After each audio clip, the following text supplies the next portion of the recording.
Morning বন্ধুরা, শুভ সকাল। আশা করি তোমরা সবাই খুব ভালো আছো, আর আমিও খুব ভালো আছি। কদিন কি বলো তো, আর শরীর খারাপ, এতটাই শরীর খারাপ ছিল যে হচ্ছে তোমাদের রান্না খেতে গেলে তো করতেই হবে রান্না, কিন্তু রান্না করেছি, রান্নার ভিডিও বন্ধুরা থাকতে পারি, এতটা শরীর খারাপ। তা চলো আজকে হচ্ছে রান্না হচ্ছে তোমাদেরকে দেখাচ্ছি। তা সকাল মানে শুরু হয়ে যায়, এখন হচ্ছে 7:15। তা আজকে রান্না আমার হয়ে এলো, কি করছি চলো সেটা তোমাদের সাথে আমি শেয়ার করছি। এদিকে দেখো ভাত বসেছি, ভাতটা একটু বাকি আছে, ভাতের মধ্যে আলু আর হচ্ছে সিদ্ধ দিয়ে দিচ্ছি। আর এখানে চিচিঙ্গা পেঁয়াজ দিয়ে কাঁচা লঙ্কা আর কালো জিরা ফোড়ন দিয়ে চিচিঙ্গা ভাজি।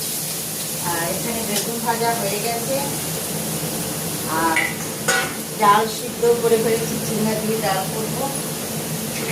তার আমি ডালটা বন্ধুরা সিদ্ধ করেই রেখেছি, ভাতটা এখন হয়নি, একটু বাকি আছে। তো আমি গ্যাসটা হচ্ছে বন্ধ করে দিয়েছি, হয়ে যাবে গরমের ভাবে ভাতটা হয়ে যাবে। তা আমি আলুর ছেটাকে বার করে নিচ্ছি। আর কি রান্না করবো চলো তোমাদেরকে দেখাই। আজকে মাছ টাছ করবো না,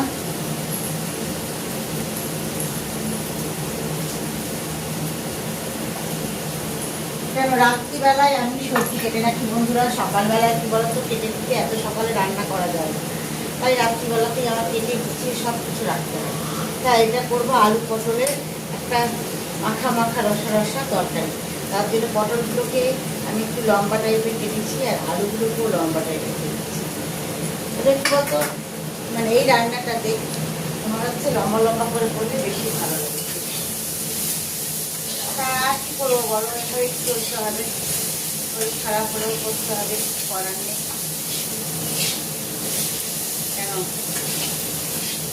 আর কোন কিছু থাকবে না, আর সকালে উঠলেই আর খেতে হবে, কাজ করতে হবে, সবই করতে হবে। দেখো ভাতের দিকে আমি এবার উচ্ছেটাকে বার করে নিচ্ছি, কেন বলতো ভাতটা হয়ে এসছে, তার জন্য আমি বার করে নিচ্ছি।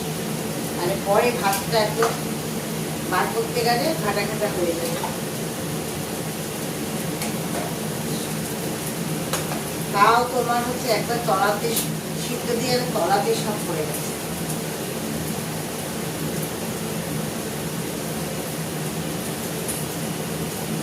অনেকদিন পরে আলু আর উচ্ছে সিদ্ধ দিলাম বন্ধুরা।